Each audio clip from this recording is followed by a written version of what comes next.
Okay, good evening.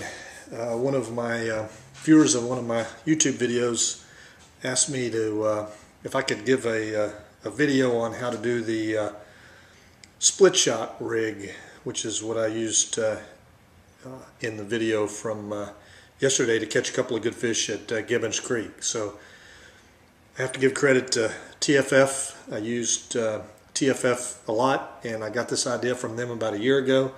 Started using it, and I've kind of developed my own little technique over the year, and it's been pretty productive for me the last, particularly the last 3 weeks, with the exception of the tough weather we've had just recently. So essentially, the split shot rig is nothing more than, at least in its classic form,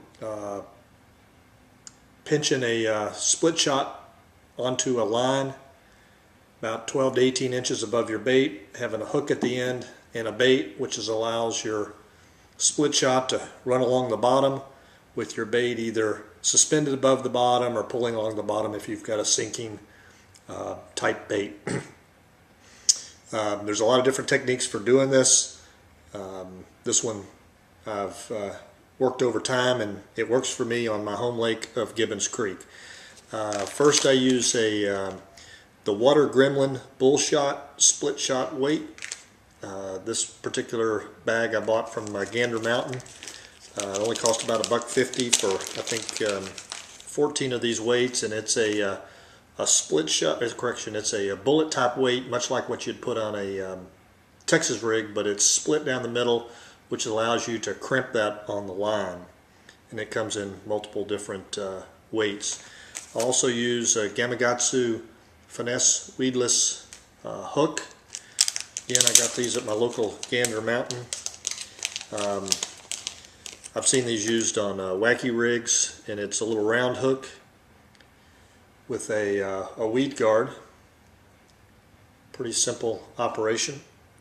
And so again, we crimp this weight 12 to 18 inches above the bait. That's completely your preference.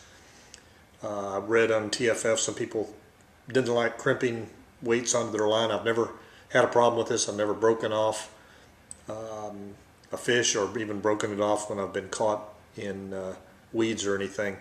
I do tie a small knot just below the weight, so that if my crimp isn't tight enough and it slides, it'll at least stop at the knot. Tie my Gamakatsu weedless hook on the end, and then you can just, whatever bait you like, you can just tag it through the end. I've tried different ways. I've tried with Texas rigging a wide gap hook, but it seems like this gives this particular bait a lot of extra action. I fish this a lot in old dead lily pad stems and in some grass. There's not a lot of grass on Gibbons Creek, but there is a lot of wood, and this pulls through with very few issues. Most of the time it seems like it gets hung up at the weight, and that's where this bullet type weight helps when compared with the round type drop shot weights. I've tried it to hook it up like a Carolina rig with a in that similar fashion, but this seems to be simple and it works for me. This small hook, you do miss some bites if the, of course, on any bait, if they come up short, you're going to miss it, but you do have a lot more bait to miss it on. It's a small hook too, and I have lost some fish, but I still seem to get 80% of those bites in the boat, which isn't bad.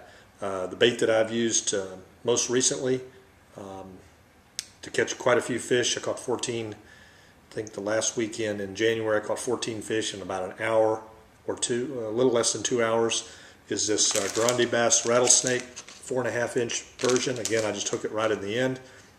It fishes much like a stick bait, and I reel slowly, stopping and starting, and it's again been very effective in old lily pad stems, in some grass, and on kind of windy, shallow points, 2 to 4 foot of water. Although last year I did catch a fish like in 10 foot of water, a good fish, but I fish this mostly pretty shallow.